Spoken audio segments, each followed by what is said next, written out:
everyone, welcome to my video tutorial. By the way, I am Maricho, your tutor for today. So, today we are going to tackle about the parts of speech, their meanings, functions, and uses, and a sentence. So, before that, let us know first what is a part of speech. Well, part of speech tell us how the word is used in a sentence. Each part has a specific use and functions. Sometimes parts of speech are called word classes. So there are 8 main parts of speech: the noun, the verb, adjective, adverb, pronoun, preposition, conjunction, and lastly is the interjection. So let's go back to noun. In general, noun is a naming word. When we say naming word, it is a word that names a person, place, thing, objects, animals, ideas, or feelings. So, there are some examples of nouns: Mary, John, girl, pen, building, family, love, freedom, park, dog, soul, car, president, Disneyland, and many more, as long as it names a person, place, thing, idea, or feelings. So, take note, noun is always be the subject of a sentence.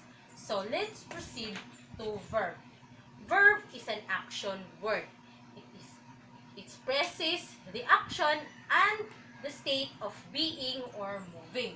So, here are some examples of verb: dance, sing, draw, write, read, pick, put, run, walk, paint, talk, clean, work, climb, jump, and many more. So, that's all for verb. So, let's proceed now to adjective. When we say adjective, adjective describes something. It modifies, quantifies, qualifies the pronoun and pronoun. In short, it gives more information about the subject. So, here are some sentences that has an adjective. And in sentence 1, Jeannie has a cute pen. The adjective here is cute, which is referring to Jeannie's pen. It gives more about information about the pen. Second sentence, I have 2 puppies. The adjective here is 2, which is an example of a quantitative adjective. So let's proceed now to 3. This movie is my favorite. The adjective here is this. It is a demonstrative adjective. In fourth sentence, that's my pen. And the adjective here is my. When we say my, it is an example of a possessive adjective. When we hear possessive, it is a word that shows an ownership of a thing. So the last is whose bag is this. The adjective here is whose. When we say whose, it is an example of an interrogative adjective which asks a questions. So that are some examples and meanings of adjective. So let's proceed now to adverb. Adverbs describe a verb, adjective, and another adverb. Here are some examples of adverb. I always go to church.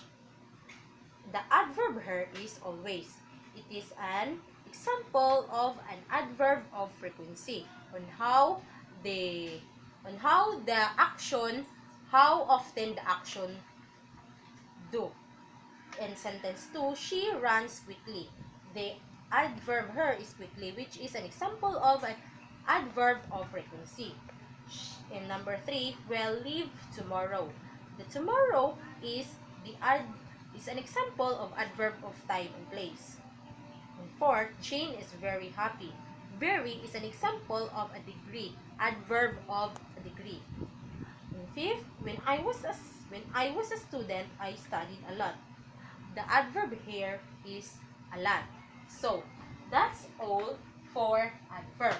Let's proceed now to pronoun.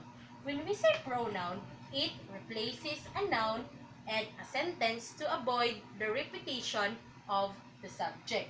So, pronoun are categorized by three groups.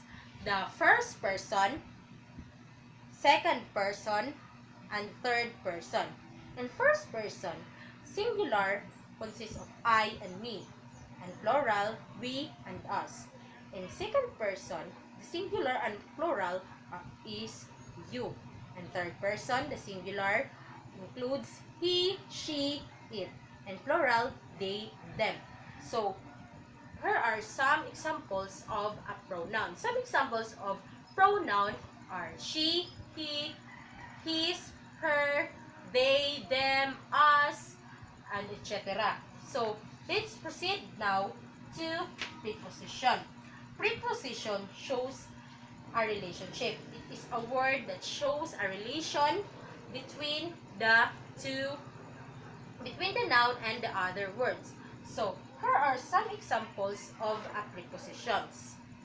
About, before, until, below, under, tell, over, at, in, on, from, for, around, within, through, after, inside, and until. So, here are here are the some examples of prepositions. So, let's proceed now to conjunctions. Conjunctions joins words and clauses. It joins two words and separate but have to create a long sentence. So, here are some commonly conjunctions that we can use. For, and, since, yet, so, while, or, because, although, though, unless, but.